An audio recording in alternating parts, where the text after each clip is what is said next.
Apocalipse 13, não é, irmãos? Vamos abrir nossas Bíblias.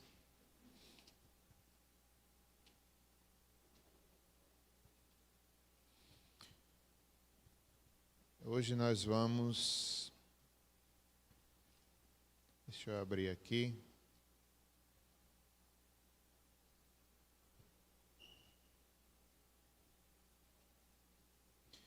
Eu vou ler a partir do verso 17 do capítulo 12.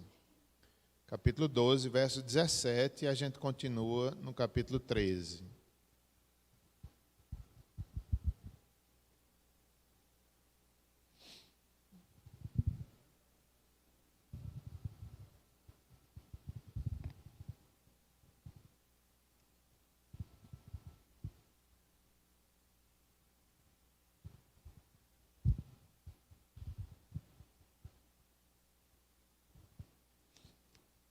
Vamos lá. Irou-se o dragão contra a mulher e foi pelejar com os restantes da sua descendência, os que guardam os mandamentos de Deus e têm o testemunho de Jesus, e se pôs em pé sobre a areia do mar. Agora o capítulo 13, começando do verso 1, vamos ler até o 18. As duas bestas. Vi emergir do mar uma besta que tinha 10 chifres e 7 cabeças, e sobre os chifres 10 diademas, e sobre as cabeças nomes de blasfêmia. A besta que vi era semelhante a leopardo, com pés como de urso e boca como de leão. E deu-lhe o dragão o seu poder, o seu trono e grande autoridade. Então vi uma de suas cabeças como golpeada de morte, mas essa ferida mortal foi curada. E toda a terra se maravilhou, seguindo a besta. E adoraram o dragão, porque deu a sua autoridade à besta. Também adoraram a besta, dizendo: quem é semelhante à besta? Quem pode pelejar contra ela? Foi-lhe dada uma boca que proferia arrogâncias e blasfêmias, e autoridade para agir 42 meses. E abriu a boca em blasfêmias contra Deus, para difamar o nome e difamar o tabernáculo, a saber, os que habitam no céu. Foi-lhe dado também que pelejasse contra os santos e os vencesse. Deu-lhes ainda autoridade sobre cada tribo, povo, língua e nação. E adorá-la-ão todos os que habitam sobre a terra, aqueles cujos nomes não foram escritos no livro da vida do Cordeiro que foi morto desde a fundação do mundo. Se alguém tem ouvidos, ouça. Se alguém leva para cativeiro vai. Se alguém matar a espada, necessário é que seja morto a espada. Aqui está a perseverança e a fidelidade dos santos. Vi ainda outra besta emergir da terra. Possuía 2 chifres, parecendo cordeiro, mas falava como dragão.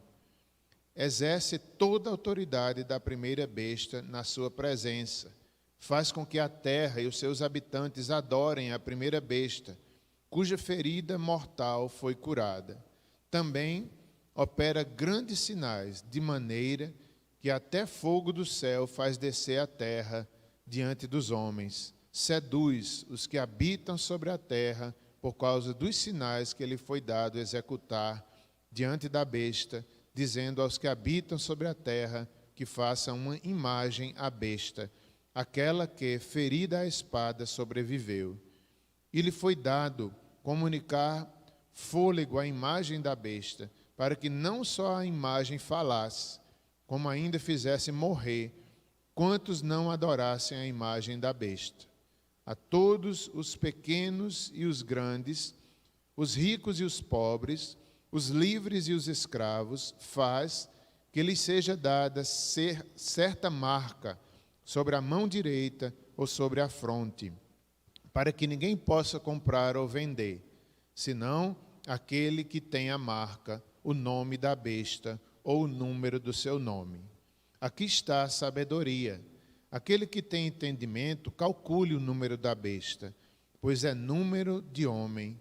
Ora, esse número é 666. Oremos mais uma vez. Querido Deus, são tantas maravilhas que a Tua palavra nos mostra, nos revela, dá-nos entendimento, dá-nos compreensão. Nessa manhã, enche o nosso coração dessa certeza que estamos no mundo mal. Temos o dragão, Satanás, temos as bestas, mas o Teu povo é diferenciado, o Teu povo é guardado, o Teu povo fiel, mesmo em face da morte, estão ali vitoriosos e protegidos e salvos. Fala conosco nessa manhã, Pai, nos dá essa segurança, não temos o que temer, porque somos selados por Deus. O Teu selo está sobre nós, o Teu Espírito, não o selo da besta. Por isso podemos descansar, crer e desfrutar da Tua palavra sem temor. Em nome de Jesus, amém. Meus irmãos, é um capítulo bem grande, muitas coisas simbólicas e importantes. A gente vai devagarzinho. Se der tempo, a gente vê todo o capítulo. Se não, fica para domingo próximo. Vamos sem pressa. Nós vimos aí no finalzinho do capítulo 12, quando o dragão, ele, que é Satanás, né, a figura de Satanás aparece como o dragão, essa figura terrível. Foi na aula passada. Havia a figura da mulher, que é o povo de Deus na antiga aliança. A mulher estava para dar luz e o dragão querendo destruir a criança, o Messias. Mas não consegue. A criança é salva, que é Jesus, né? O próprio Deus defende o seu filho, Satanás não toca. Um cumprimento da promessa lá de Gênesis, que um dia a semente da mulher pisaria na cabeça da serpente. Depois, o evangelho todo está aqui resumido, até Cristo subir às alturas. Cristo vencedor, venceu o dragão. A mulher, que é a igreja, ela é protegida porque os crentes do Antigo Testamento já morreram, não é? Já são salvos, já estão seguros na presença de Deus. O dragão não pode mais acusar o povo de Deus, já estão seguros no céu. Mas a descendência dessa mulher, quem é a descendência dessa mulher, né? Nessa simbologia? É o Messias e a igreja do Novo Testamento, somos nós. Então, o dragão tenta, né, nos seus últimos dias aqui, porque no céu ele já foi expulso, mas ele ainda tem um tempo aqui, permitido por Deus, num propósito que Deus usa até o mal para o bem da igreja, para santificar a igreja. E nesse tempo ele quer destruir a mulher, mas não consegue, ela já está guardada, como eu já falei, mas agora ele tenta destruir a igreja. E ele, em toda a sua fúria, fala aí o verso 17, que são os restantes da sua descendência, os que guardam os mandamentos de Deus. Somos nós, os que têm os testemunhos de Jesus, o testemunho de Jesus. E se pôs em pé sobre a areia do mar. Então, o dragão, tudo isso é um símbolo, não é, de verdades espirituais. Ele derrotado, mas ainda não totalmente. Ele ainda quer, nos seus últimos dias, perseguir a igreja, enfraquecer o testemunho da igreja. Ele quer que a igreja se enfraqueça, não testemunhe, se cale, se dobre diante do mundo, se contamine e não tenha uma vida de santificação. E nessa visão, né, como já disse, muitas coisas simbólicas, ele se coloca em pé na areia do mar. Não como derrotado, mas ali, já arquitetando, e do mar ele faz surgir a primeira besta, que é um símbolo também. O que é a primeira besta? São sistemas econômicos, de governo, político, que perseguem a igreja. É um monstro, né? A besta significa isso, é um monstro que sobe do mar, com várias cabeças, com chifre, com coroa na cabeça, mas é um símbolo da maldade, não é um monstro em si, mas simboliza o mal que tenta enfraquecer a igreja. É um instrumento de Satanás. E tem duas bestas. Tem a primeira besta, que nós veremos um pouco das suas características aí, já no capítulo 13, versos de 1 a 10. Nós vamos ver características dessa besta. E a segunda besta que emerge da terra, que está aqui revelada nos versos 11 a 18. E assim, meus irmãos, nós vamos ver, não é? Há muita conversa sobre essa questão da marca da besta, né? Da segunda besta, o número 666, há todo um medo, não é? Eu imagino que tem crente que não mora nem em casa que tenha o número 666. Eu não sei se existe isso, mas do jeito que existe misticismo, eu não duvido não é? Se alguém comprar uma casa 666, se não conhecer a palavra, vai ficar com medo do número. Não é uma questão de número, é apenas um símbolo. Número 6, em Apocalipse, ele representa as coisas do mal, do diabo. Mas não é na vida, a gente não precisa ter medo do número 66, é um número como qualquer outro. Mas na simbologia de Apocalipse, ele representa um sistema contra Deus, a rebeldia, o mundo que tenta enfraquecer o testemunho da igreja. E vem essa questão do selo, né, que as pessoas têm medo do selo da besta.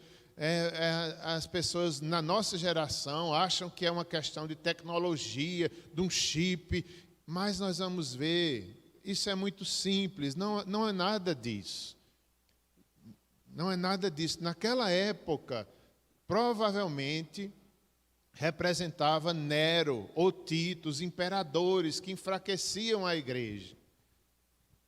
Em toda a história da igreja há anticristos, não só imperadores, não só políticos. No entanto, virá o último, que é o anticristo, o mal realmente, que será um ser humano, um ser humano que realmente, digamos assim, a encarnação do mal. E também está aí dentro do número 666. Haverá o selo, né, na testa, na fronte e na mão. Só que nós não devemos temer isso, porque Apocalipse, antes de falar no selo da besta, fala sobre o selo do povo de Deus. Nós somos selados pelo Espírito Santo. Não precisamos temer o selo da besta, porque nós já somos de Deus. E também, às vezes, a gente vê muita ênfase nesse sentido, né? Com medo da tecnologia, com medo do chip, com medo não sei de que lá, como se só fosse acontecer nessa época. Não, já chegou, já temos uma ameaça. Os anticristos já existem desde aquela época. Não é só com a tecnologia, já existe em todas as gerações, em todas as épocas da igreja. Então, nós não podemos nos comprometer com o mundo em nada. Nós não podemos, os irmãos ali da época de João, o que era que estava acontecendo? Eles tinham a ameaça do imperador e alguns irmãos da igreja ficavam, digamos assim, não eram crentes fiéis. Eles queriam seguir a Cristo e agradar o imperador. Esse é o sinal da besta. É quando um crente está com um pé no mundo e um pé na igreja. É isso. Não é o número em si, não é uma marca, um chip na testa, na mão. É o seu comprometimento com o mundo, querendo agradar o mundo, querendo servir a Deus e querendo servir o mundo. Essa é uma das marcas da besta. É quando as nossas ações, representadas pela mão direita, aquilo que a gente faz é mundano. As nossas ações, o nosso trabalho, tudo que a gente faz digamos assim, é cedendo ao mundo. Nós somos crentes mundanos, a gente está marcado com a marca da besta, sem nem saber. Pensa que é um chip, mas desde que já está marcado, porque está cedendo ao mundo, está amando o mundo. E na mente, representa o nosso pensamento mundano, cativo por Satanás. os irmãos ali daquela época de João já sofriam isso e nós também sofremos, e os que viverão na última geração vão ver o anticristo personificado. Imagine essa última geração. Se desde aquela época, como disse João nas suas cartas, né, os anticristos já estão conosco, mas João também disse que virá o pior deles. Eu fico imaginando essa última geração, antes da volta de Cristo, como vai sofrer. Muitos até vão morrer porque não vão aceitar o mundo, não vão negar a Cristo. Devem ser fiéis, mesmo em face da morte. Vamos devagarzinho. Como já falei, voltando um pouquinho ao verso 17 do capítulo 2, nós vimos aí o dragão, os descendentes e a besta do mar. A gente parece que o apóstolo João estava sempre na lembrança de Gênesis 3,16, quando fala da semente da mulher que derrotaria Satanás, né, os descendentes da mulher, e também fala sobre os descendentes de Satanás. Então, parece que isso está acontecendo aqui. Os descendentes da mulher é a igreja e o Messias que nasceu ali. Já os descendentes de Satanás, digamos assim, aqui nesse texto se mostram a primeira e a segunda besta. Satanás faz surgir, né? E a luta ainda continua até o último dia, mas nós somos vencedores. Viver no mundo ímpio e perverso, e são palavras do reverendo Leandro Lima, que a gente está estudando esse livro, Apocalipse, a partir de um livro dele. Ele disse o seguinte: viver no mundo ímpio e perverso, sem se deixar contaminar pelo mundo, sempre foi o grande desafio para o povo cristão. Veja como isso é sério. Viver no mundo sem se contaminar com ele.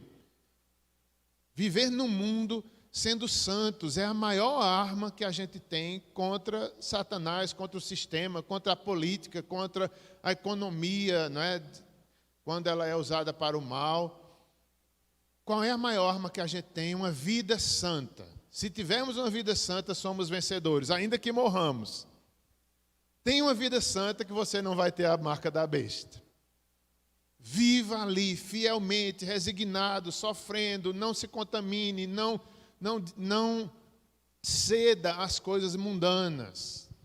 Às vezes a gente pensa que coisa mundana, né?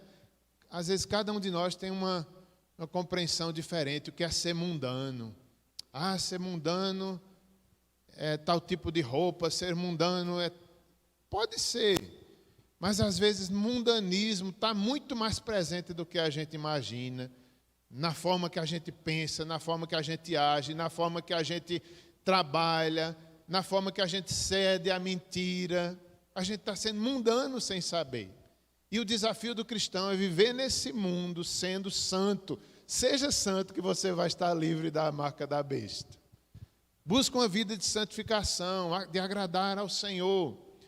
Eu lembrei agora de uma experiência que eu tive, eu já contei para vocês, quando eu estava começando minha vida profissional como professor. Certa vez eu trabalhei em um lugar aqui em Campina Grande e eles pediram para eu assinar alguma coisa falsa, como que eu tinha dado umas aulas sem ter dado. Na hora eu não entendi bem, fiquei assim achando que era, mas assinei. Recebi o dinheiro, mas como eu fiquei triste. Eu me sentia assim, um crente mentiroso. Isso é a marca da besta, é quando a gente segue o mundo, é quando a gente falsifica as coisas. A gente tem medo de um selo e negocia nessas coisas sem perceber. Então, tenha uma vida santa no trabalho, na família, na igreja, que você está livre da marca da besta. Uma vida de santificação é uma ferramenta essencial para o testemunho do Evangelho no mundo, até a consumação do grande propósito divino. Quando a igreja não é santa, ela perde a força do seu testemunho na sociedade. Ela perde o vigor, ela perde a força do testemunho segundo Leandro Lima, e é o que realmente a gente vê. Essas frases que eu estou dizendo são do pastor Leandro Lima. Impedido de acusar os crentes no céu e de impedir o avanço do evangelho na terra, resta ao dragão inutilizar o testemunho da igreja no mundo. Veja que Satanás está impedido de acusar os crentes no céu. Aqui na terra ele ainda acusa, mesmo de forma injusta. Ele não deveria estar fazendo isso, mas como ele gosta da mentira, ele continua mentindo, acusando os crentes aqui da terra. Nós que não devemos dar ouvido a ele. No céu ele não pode mais fazer isso. Além disso, Satanás não pode conter o avanço do evangelho na terra. Ele não pode, isso nós devemos ter certeza. Satanás não pode impedir o evangelho de pessoas se converterem. Ele tenta, ele impede, ele tenta enfraquecer o testemunho da igreja, mas ele não vai conseguir, porque o Senhor é vencedor e Deus não lhe permitiu isso. Inclusive, é uma das maiores lutas espirituais na evangelização. Quando a gente está evangelizando, é ali o reino de Deus crescendo, o mundo perdendo, Cristo sendo glorificado, e nisso Satanás não pode impedir. Ele até tenta nos impedir de testemunhar, mas não vai conseguir.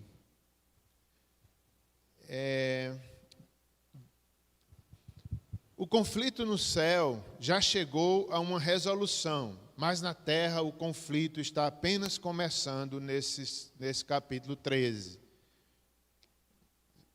Aqueles irmãos, nós temos que lembrar que a primeira geração que viveu isso foi na época de João, as 7 igrejas da Ásia. Eles já viviam tudo isso, a perseguição, havia o imperador, o culto ao imperador. Se eles se levantassem contra, podia sofrer a morte, como nós temos nas 7 igrejas do Apocalipse, há mártires que iam contra o mundo como imperador e eram mortos. Então, eles foram os primeiros. Em toda a história da igreja, se a gente olhar, houve perseguição à igreja. E a última, como já falei, vai ser a mais terrivelmente perseguida. Mas nós temos o selo do Senhor. O conflito no céu, como já disse, já chegou a uma resolução. Mas na terra o conflito estava apenas começando ali, para João. Cristo ressuscitou, a igreja do Novo Testamento estava começando. São os últimos dias, desde a ressurreição de Cristo e sua ascensão, até a volta dele, nós estamos no último dia. Nos últimos dias. Nós devemos lembrar, para entender melhor esse capítulo 13, a visão de Daniel, que eu não vou ler agora, mas os irmãos poderão ler em casa. Daniel 7, de 2 a 8. Já no Antigo Testamento, Daniel tem uma visão de noite. E ele vê 4 animais, e parecidos aqui com os de Apocalipse. Deus já mostra a Daniel no Antigo Testamento. E eram os impérios, provavelmente os impérios que naquela época existiam. Babilônico, Medo-Persa, grego e o romano. Já aqui em Apocalipse, a figura da besta em Apocalipse é uma referência ao Império Romano, primeiramente. Como já disse, João e aquela igreja sofria do Império Romano. Então, essa besta, para eles, quando eles liam esse livro nas igrejas de Apocalipse, eles logo entendiam. É o imperador, é o Império Romano que tenta destruir a igreja. Para cada geração havia perseguidores da igreja. Era o Império Romano que aprisionou João. Devastava as igrejas daquela época, enfraquecendo o testemunho do Evangelho. Assim, se fundem no Império Romano todas as imagens do impérios que prefiguram perseguição ao povo de Deus no Antigo Testamento. Então, o primeiro entendimento, quem é essa primeira besta? São os impérios. Primeiramente o Império Romano e todos os outros que perseguiram a igreja. No Antigo Testamento, certamente depois dele. Também no Novo. Significa, essa primeira besta, um governo mundial. O dragão, aqui, aqui nessa primeira besta, né? O dragão faz levantar a besta do mar, e o dragão, assim como a besta, eles buscam imitar a Deus. Vejam que até as características, né, dessa besta, tem uma coroa na cabeça, 7 cabeças, 7 coroas. Quem é que tem a coroa? É Cristo. Então, Satanás tenta imitar Cristo, por isso engana o mundo. Mas ele é falso, ele é o pai da mentira, é só uma imitação. Os crentes logo reconhecem que não é o Messias. A segunda besta também vai tentar imitar Cristo. Inclusive, a segunda besta, ela tem aparência de cordeiro, mas ela tem voz de dragão. Significa que ela parece com Cristo. É a falsa religião. Parece uma coisa boa, mas logo mostra a voz de dragão, que é do falso profeta. A segunda besta é o falso profeta. A primeira besta, ela tem várias cabeças, uma delas está ferida, e essa cabeça ferida representa o anticristo, o último anticristo, o mais maligno. Então veja que são imitações de Cristo, para, se possível for, confundir até os eleitos de Deus, mas não é possível. O Senhor nos guarda, nós temos um selo maior, que é o selo do Espírito Santo. A segunda besta vai imitar, meus irmãos, tentar imitar até o Espírito Santo, fazendo sinais e maravilhas, e o povo vai acreditar. Fazendo imagem falar, e Jesus já nos avisou disso. Os falsos profetas virão, farão sinais em meu nome, sinais e maravilhas, curarão. Por isso que a Bíblia diz que a cura não é um principal sinal de que é de Deus. Há curas do mal também. Por isso, quando a gente vê sinais e maravilhas acontecendo, o mundo vai acreditar, mas nós não. Então, são imitações. O diabo, a primeira e a segunda besta, tentam imitar Cristo, mas nós logo reconheceremos, porque temos conhecimento da palavra de Deus e conhecimento e o selo de Deus em nossas vidas.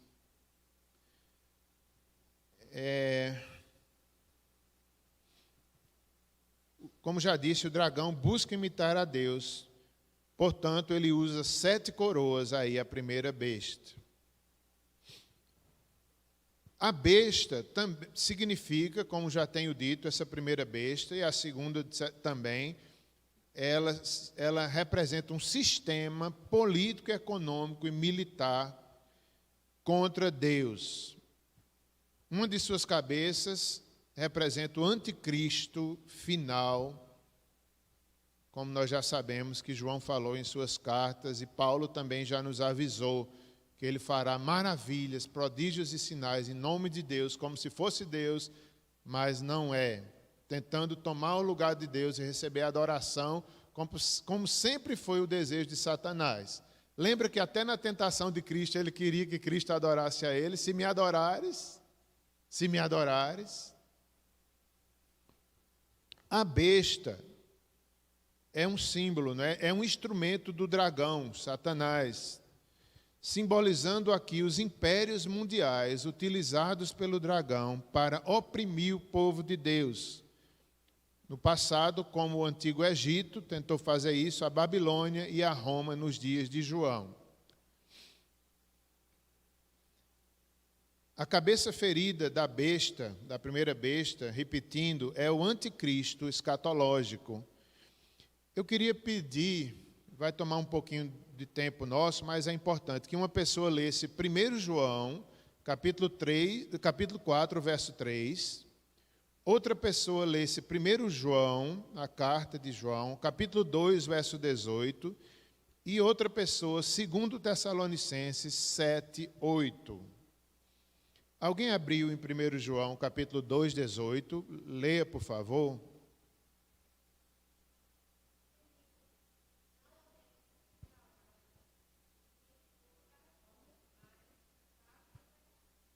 Esse é o 2,18. Agora o 4,3, aí de João também. É o 2,18. Isso, da carta de 1 João.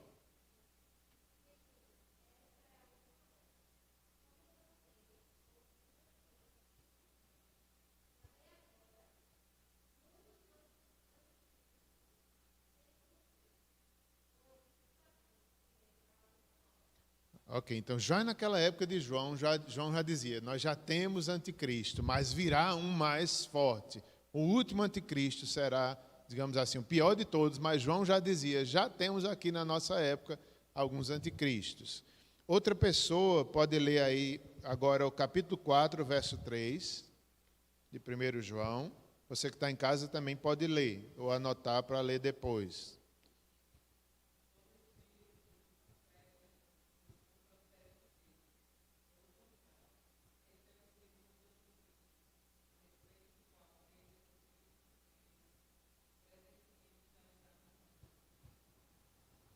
Isso, João dizendo, né? Todo espírito que não confessa que Jesus Cristo é o Senhor, que não respeita a autoridade de Cristo, é anticristo. E nós sabemos que um dia virá o pior, ele volta a dizer aí. Alguém lê 2 Tessalonicenses, eu acho que está errada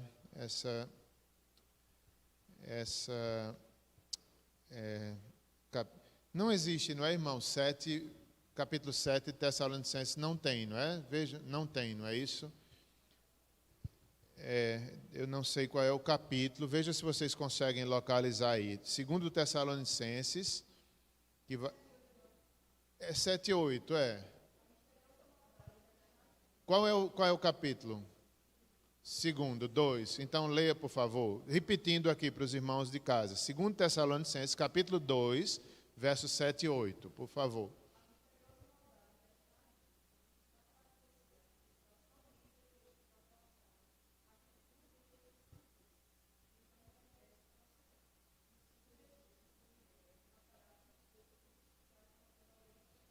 Olha só, o perverso, o anticristo é chamado aí de perverso, é a personificação do mal.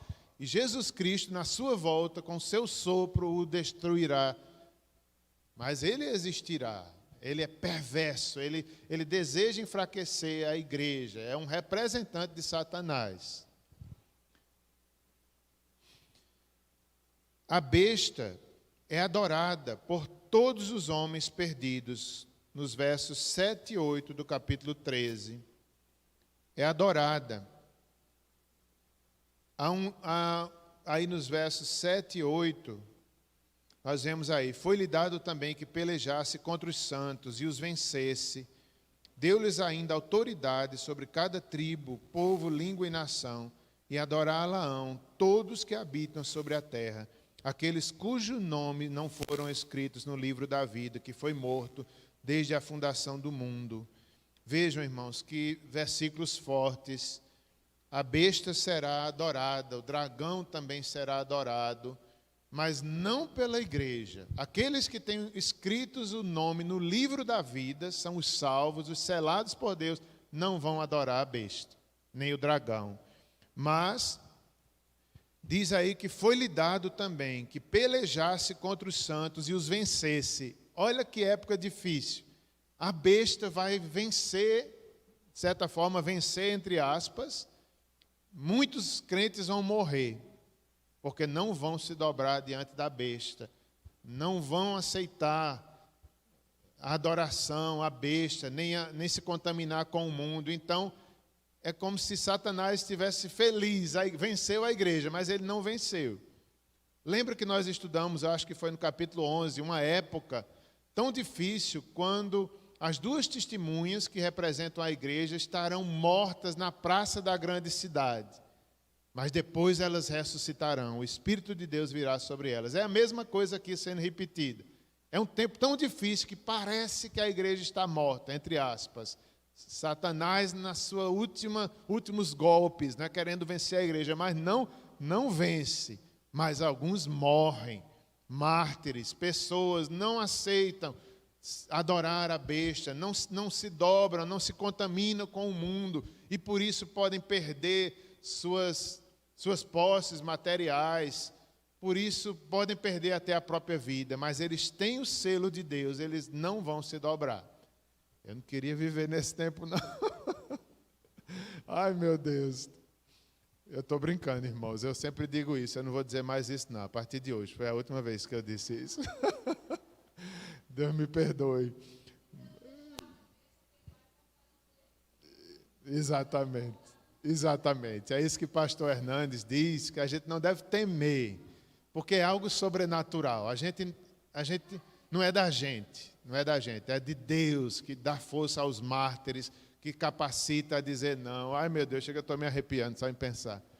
Nunca mais eu vou dizer isso. Se Deus permitir viver, Ele sabe. É o último testemunho que a gente vai dar, nem que seja a morte, mas fica o testemunho. Misericórdia, Senhor. Só vou pedir misericórdia agora. Tem misericórdia dessa época tão difícil, não é? Porque foi Deus que permitiu. Deus permitiu que isso acontecesse. É tão difícil a gente entender, porque Deus não destrói logo o diabo, porque Deus não destrói logo tudo isso, mas há um propósito. Deus está nos santificando, Deus ainda está salvando pessoas. Há um propósito maior de Deus que a gente não entende. São mistérios, mas que precisa se cumprir. O último mártir tem que morrer antes da volta de Cristo. Nós temos que ser santificados até enquanto a igreja precisar, a noiva tem que ser santificada. Para a gente diz, mas Senhor, por que não é logo hoje? Deus tem um tempo, Deus permite, né? Satanás ali, como instrumento de Deus, até o mal se dobra diante dos propósitos do Senhor. Lembra que sempre foi assim, Deus transformou o mal em bem na vida de José do Egito, na vida de Jó. Deus só permite Satanás até onde ele determina, e é para sempre abençoar o seu povo. José foi abençoado, Jó foi abençoado, a igreja também será abençoada. Vamos lá. Nos versos... deixa eu ver onde eu parei. Nos versos 7 e 8, não foi que eu falei? A besta é adorada, não pelos crentes, e ela recebe uma autoridade, não é, entre as nações. Cada tribo, povo, língua e nação, que coisa, não é? Parece como se fosse uma ironia de João, como se estivesse dizendo, é uma autoridade falsa da besta. Quem tem a verdadeira autoridade é Cristo entre as nações, povos, línguas e nações. Não é a besta, mas aqui, pelo que Leandro diz, né, é depois que todos os salvos de todas as nações forem alcançados pelo Evangelho, Satanás sai imitando e tendo os seus também, todas as nações. Até isso ele quer imitar Cristo. Mas é uma ironia, é uma falsa adoração. Deu-lhe ainda autoridade sobre cada tribo, povo, língua e nação, e adorá-la-ão todos que habitam sobre a terra, aqueles cujo nome não for escritos no livro da vida do Cordeiro que foi morto desde a fundação do mundo. Agora, versos 9 e 10, nós temos aí a paciência dos santos, meus irmãos. Isso aí são os fiéis. Como é que a gente vai se comportar nesse tempo e hoje também, no Império Romano também, na época de João, hoje na nossa época, no futuro também é a mesma coisa. Como é que a igreja se comporta? Versos 9 diz assim: se alguém tem ouvidos, ouça. Se alguém leva para cativeiro vai. Se alguém matar a espada, é necessário que seja morto a espada. Aqui está a perseverança e a fidelidade dos santos. Então, meus irmãos, diante de tudo isso, em todas as épocas, o que é que resta ao povo de Deus? A paciência dos santos. A gente tem que ser paciente, a gente tem que ser perseverante. Não tem outra coisa. Se a gente quiser se revoltar contra a política, contra a economia, a gente não tem força. A gente pode até tentar. A gente tem que tentar também, né? Vamos tentar, vamos, mas é uma força muito grande e diabólica, a gente não consegue vencer. Por mais que a gente tente, vamos vencer os governos comunistas, não sei o que lá, a gente não vai conseguir, porque é permitido por Deus. Claro que a gente vai lutar, vamos tentar, mas a gente sabe que é meio difícil, né? Qualquer tentativa da igreja em usar as armas humanas será considerada infidelidade a Deus. Misericórdia. É difícil, mas só resta ao povo de Deus né, sempre a gente tem que lembrar que a primeira igreja a passar por isso foi a época de João, que estava preso na ilha de Patmos pelo Império Romano. Da igreja do Novo Testamento, eles foram, digamos assim, os primeiros a passar essa perseguição política, econômica e militar também. Quem se levantasse era morto. Quantos mártires nas 7 igrejas da Ásia? Quantos crentes com medo do imperador ficavam lá e cá? É o selo da besta. Eles queriam, não, vamos tentar agradar 2 senhores. Não pode, ou há de servir a um e aborrecer o outro. Esse é o selo da besta, quando a gente quer ser crente e quer estar no mundo. Não, vamos fazer as 2 coisas. Não pode. Só resta ao povo de Deus a resignação. Só resta ao povo de Deus a santificação, o sofrer ali sabendo que Deus cuida. Que se Deus quiser livrar, Deus vai livrar. Se Deus não quiser, Ele vai nos dar força. Só resta isso ao povo de Deus. Até os judeus, em Apocalipse, em algumas das 7 igrejas, havia judeus que são chamados de sinagoga de Satanás, porque eles tinham uma liberdade religiosa e ficava, tudo que a igreja cristã fazia, eles denunciavam ao imperador. Aí vinha a perseguição contra a igreja. Então, foi chamado de sinagoga de Satanás. Os judeus ali que não reconheciam a Cristo e ainda perseguiam a igreja cristã, mas a igreja era muito perseguida nessa época. Na cidade, como é o nome daquela cidade? Esmirna, né? Esmir, hoje. Ainda existe essa cidade, acho que na Turquia. Hoje não, hoje lá, irmãos, eles têm liberdade religiosa, têm respeito, várias religiões. Hoje é assim lá, mas naquela época de João não era perseguição grande. Sim, só resta ao povo de Deus a resignação, se submeter ao sofrimento, e a prova da perseverança, se submeter ao sofrimento, e fidelidade, que torna digno o testemunho da igreja. Então, a gente tem que enfrentar o sofrimento com graça, com paz, venha o que vier, nós temos a força de Deus, nós temos o selo de Deus, vamos ser fiéis a Deus em qualquer época, em qualquer tempo. De certa forma, irmãos, para nós aqui brasileiros, né, isso é uma realidade ainda muito longe. Pode ter um pouco, com certeza tem. Mas em alguns países aí da igreja sofredora, tem gente sendo morta mesmo, hoje. Vários países aí sofrem isso aqui de uma forma muito semelhante do que a igreja primitiva. E eles, tantos testemunhos dos mártires, né, sendo fiéis, sofrendo ali, Deus abençoando, e Deus sustentando, foram escolhidos por Deus para ser mártires. Meu Deus, foi Deus que fez eles nascerem lá, senão Deus tinha colocado a gente para nascer lá também. Deus deu a eles uma força para resistir o sofrimento que nós não temos. Ronaldo Lidório conta, né, que chegou desses países aí, não me lembro qual era o nome, eles lá com a sede de Deus se reuniram de manhã até de noite com Ronaldo Lidório, estudando a Bíblia, na maior alegria, porque estavam juntos naquele país onde há perseguição, Ronaldo lá no meio deles. A nossa geração tem isso, a gente não sabe nem o que é isso. Aí, no final da reunião, disse que perguntaram, né, quantos aqui estão sofrendo perseguição, alguma coisa assim, por causa de Cristo?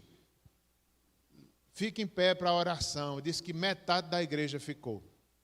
Depois disse, quantos estão sofrendo da sua própria família? Você que sofre perseguição dentro da sua família porque você segue a Cristo. O resto dos irmãos ficaram. A gente sabe o que é isso? Não sabe. Diz que começaram a orar. Ronaldo disse que uma das orações mais lindas que ele já viu. O povo chorava, as lágrimas descendo. Eu digo, a gente não sabe o que é isso não, meu Deus. As lágrimas descendo, sofrendo. Diz que teve um que veio, se abraçou com Ronaldo, sabe, chorando.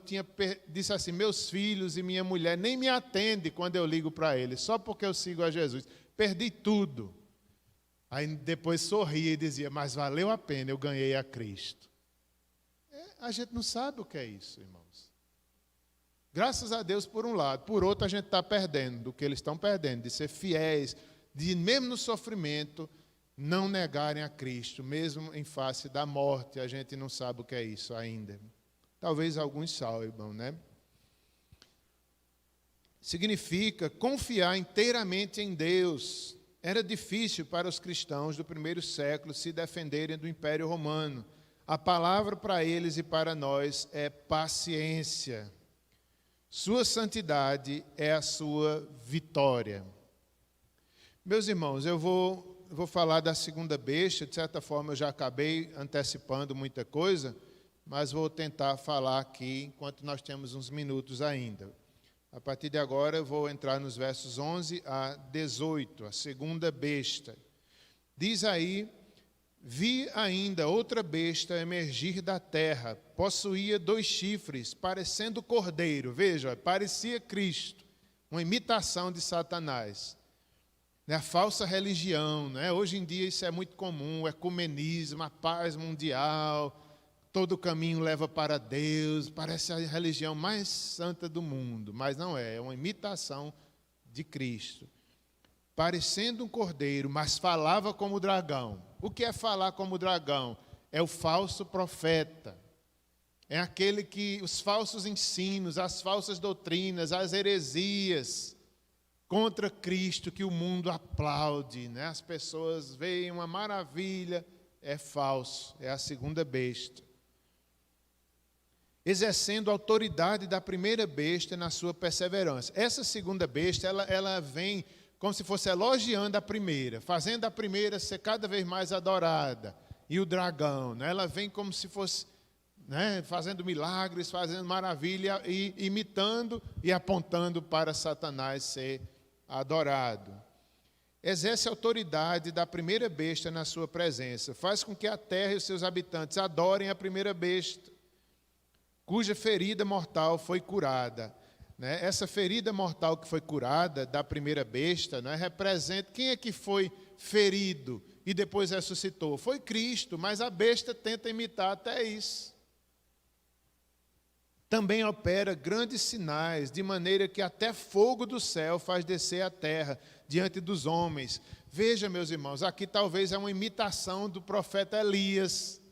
Satanás quer imitar, do jeito que Deus manifestou a sua glória através dos profetas verdadeiros, ela quer que os falsos profetas realizem milagres para enganar o mundo. Porque não é assim, o povo não pode ver um milagre que adora, sem julgar, sem olhar quem fez aquele milagre. Também opera grandes sinais, até fogo do céu faz descer a terra diante dos homens. Seduz os que habitam sobre a terra por causa dos sinais que ele foi dado a executar diante da besta, dizendo aos que habitam sobre a terra que façam uma imagem à besta, aquela que, ferida a espada, sobreviveu. E lhe foi dado como comunicar fôlego à imagem da besta, para que não só a imagem falasse, como ainda fizesse morrer quantos não adorassem a imagem da besta. Aqui, meus irmãos, nós devemos lembrar de todo o ensino bíblico. Diz aqui os estudiosos que já naquela época de João, havia os falsos, como sempre houve os falsos profetas. Eles eram tão astutos e mentirosos que eles criavam umas imagens, umas coisas, e botavam até as imagens para falar de mentira. Sabe, enganando o povo, era uma religião de engano. E a gente viu isso, a gente vê isso, né? Quantas pessoas têm o lado verdadeiro dos prodígios e maravilhas de Satanás, mas também tem o engano dos homens, que fazem com que o mal pareça verdadeiro sem ser. E essas imagens, né, falam. Nós temos aqui as astúcias de Satanás, as imitações, mais uma vez, de Cristo. Não só a imagem falasse, como ainda morresse todos quanto não adorassem a imagem da besta.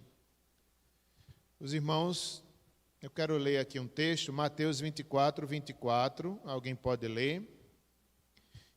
Você que está em casa pode ler também. Mateus 24, 24, e 2 Tessalonicenses 2, 9 e 10.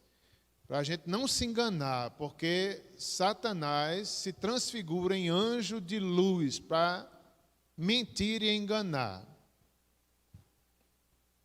Alguém abriu em Mateus 24, 24, pode ler, por favor.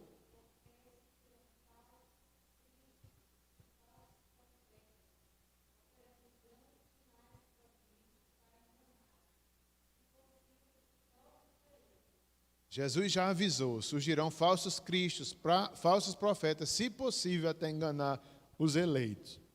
Alguém pode ler 2 Tessalonicenses, mas só fechando aqui o parênteses, mas nós não seremos enganados, porque temos o selo de Deus, que é o Espírito Santo em nossas vidas. Alguém pode ler 2 Tessalonicenses 2, verso 9 e 10.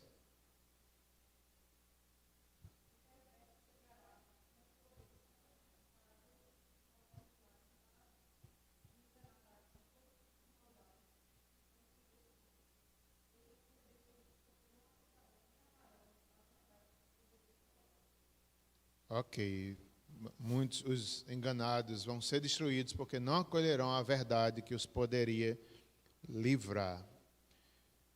A todos, diz o verso 16, a todos os pequenos e grandes, ricos e pobres, os livres e escravos, faz que lhes seja dada certa marca sobre a mão direita ou sobre a fronte, para que ninguém possa comprar ou vender, senão aquele que tem a marca, o nome da besta ou o número de seu nome.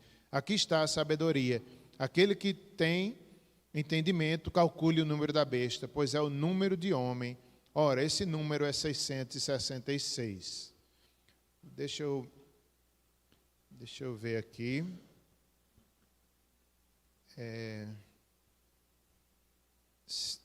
Segunda besta age em sincronia com a primeira e com o dragão.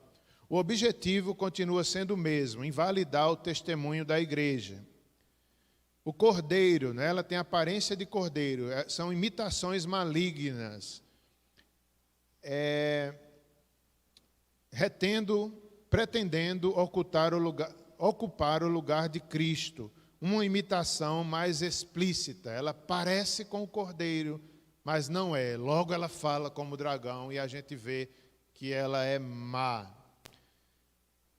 Significa o falso profeta, essa segunda besta, o falso Cristo, aliado do sistema político, econômico e militar também, e a falsa religião, porque ela tem voz, ela profetiza, ela prega, ela tem essa voz na sociedade de uma falsa religião, por isso que ela é o falso profeta, a segunda besta. No entanto, ela logo fala como dragão. Aí a gente já sabe, não é de Deus. Parece uma coisa boa, parece um cordeiro, parece Cristo, mas não, quando ela fala, quando ela profetiza, tem voz de dragão, não é de Deus. Falso profeta, ensino e pregações perigosas. Por isso que a gente tem que ter cuidado com o ensino e as pregações, porque podem ser falsas. Ela usa opressão e engano. Ela quer oprimir o povo de Deus e enganar o povo de Deus, mas não vai conseguir enganar os eleitos. Eles usam a força, não é, do mal para invalidar o testemunho da igreja, como no caso das 7 igrejas da Ásia. Especialmente, como já disse, estou repetindo porque é importante, especialmente os que tentam viver o cristianismo ao mesmo tempo que se submetem às exigências da religião do império, o falso poder. Tá, irmãos? Então, estou já finalizando, a gente lembrar disso, que o selo da besta se mostra bem claro quando crentes querem comungar com o mundo, através de suas ações, mão direita, através da sua mente, pensando como o mundo pensa. São as marcas do engano dentro da igreja. Ah, não, eu posso ser de Cristo e posso ser da falsa religião. Eu posso ser de Cristo, pode ser do mundo. Negociando a fé. Há uma construção de uma estátua, né? Nos faz lembrar de quem? Da estátua do Nabucodonosor, do livro de Daniel, mas também nos faz lembrar dos 3 amigos de Daniel que não se dobraram à imagem de Nabucodonosor. Eles foram fiéis, mesmo sendo levados para a fornalha, eles foram fiéis a Deus. É como se João estivesse dizendo, né, Cristo dizendo através de João, sejam fiéis como aqueles 3 amigos de Daniel, não se dobrem diante da imagem da besta. Nós não podemos nos dobrar diante do mundo, diante das imagens dos ídolos, não só ídolos de barro ou de ouro, mas ídolos do nosso coração, a cobiça, o pecado. Nós temos que viver uma vida de santificação, como os amigos de Daniel viveram naquela época deles também tão difícil. No entanto, o anticristo final ainda virá. A marca da besta, para a gente finalizar, né? Número 666 é apenas um símbolo. O 6º selo, a 7ª trombeta, então sempre apontavam para coisas difíceis. O número 6 em Apocalipse representa o mal. O número 10 também, as 10 cabeças, né, da besta. É só uma representação, não precisa ter medo do número 6, não. 6 é 6 e é santificado por Deus, mas no caso aqui é usado como símbolo do mal. É um propósito de fazer morrer todos que não tenham a marca. Eles queriam que a igreja morresse, é o plano de Satanás. Uma marca de identificação sobre a mão e a fronte das pessoas. Quem adora a besta é marcado e pode viver normalmente. Veja que coisa difícil. Quem for marcado pela besta, ou seja, quem amar esse mundo, quem não for fiel a Deus, já tem a marca da besta. E nessa época, eles não poderão comprar nem vender. Comprar nem vender. Mas quem ceder à besta pode viver normalmente. Quem não é marcado se vê privado de todo tipo de negociação e, por fim, será morto. Como já disse, na igreja da Ásia, eles já passavam por isso. Às vezes, os cristãos daquelas igrejas ficavam sem poder comprar ou vender, o império proibindo, os próprios judeus, sinagoga de Satanás, inflamando, eles empobreciam, eles sofriam. E isso sempre aconteceu e no final será mais forte. Número 666, pelo que nós temos aí no texto, né, João disse que aqui está a sabedoria. Aquele que tem entendimento, calcule o número da besta, pois é o número de homens. Então, João estimula, né, aquela igreja, primeiramente, para eles era claro. Quando dizia 666, eles entendiam facilmente. Talvez não tão facilmente, porque ele diz assim, quem tem inteligência, procure calcular. Exigia um cálculo. Provavelmente, isso se tem na história, eles chamavam de gematria. Cada letra tinha um valor numérico no alfabeto hebraico. Então, era a encarnação da maldade. E já se dizia nos primeiros séculos que quando se fazia essa conta de letras hebraicas, traduzindo para números, se dava o nome de Nero, um dos imperadores, mais ou menos daquela época. Havia, assim, não era certeza, mas era como se dissesse, né, o imperador é um dos anticristos. Também, quando colocava o nome essa mesma conta, dava o nome de Tito, outro imperador também, e Tito Domiciano, que foi um dos que mais perseguiram a igreja, também era considerado um anticristo. Mas isso aqui não resolve todo o problema, porque não é só isso, não era só o imperador de lá, representa toda maldade, todo um sistema, 666, toda rebeldia, toda maldade, todo mundanismo está aqui representado no número 66. E anticristos daquela época falavam, sim, já estavam aqui representados, mas faltava o último deles. O 666 representa tudo que o homem consegue produzir potencializado pelo mal, toda maldade humana, tudo que é contra Cristo. Nos dias de João, quando os cristãos se recusavam a adorar o imperador ou a participar da vida social e moral, eram excluídos. podiam perder tudo que tinham, até mesmo serem mortos, né? Porque os cristãos não queriam participar da imoralidade, nem das coisas erradas, nem ao culto imperador, então eles eram perseguidos. Alguns cristãos da época de João pensavam que podiam participar das obrigações cívicas, entre aspas, sem corromper o coração. Fazer o que era exigido sem um verdadeiro envolvimento. Mas aqui João demonstra que isso significava se deixar marcar pela besta. Tá? Então, ele volta a explicar, né? Alguns cristãos achavam, não, eu posso fazer as coisas de Deus, mas também as obrigações cívicas, entre aspas, eu posso me comprometer com isso do mundo e não tem problema nenhum. Aí, João estava dizendo, você está se deixando marcar pela besta, quando age de forma mundana e não de forma santa, como Deus deseja que vivamos, ainda que soframos por isso. Fidelidade dos cristãos diante de toda as pressões seculares. Manter a santidade é o único modo de manter o testemunho, e essa atitude é o atestado da verdadeira fé. Como já disse no início, não é? Aqui repito, às vezes a gente pensa que são mecanismos tecnológicos, como a marca da besta. Não é? A gente tem medo de um chip, de não sei o quê, mas ele mostra que o 66 representa muito mais do que isso. Representa a postura de uma pessoa que submete-se ao padrão do mundo, que negocia princípios para ter lucro na sociedade e que vive um cristianismo de aparência. A gente se preocupa muito com o número, com o chip, deixa que, na verdade, é a forma mundana que a gente vive. Eu vou repetir.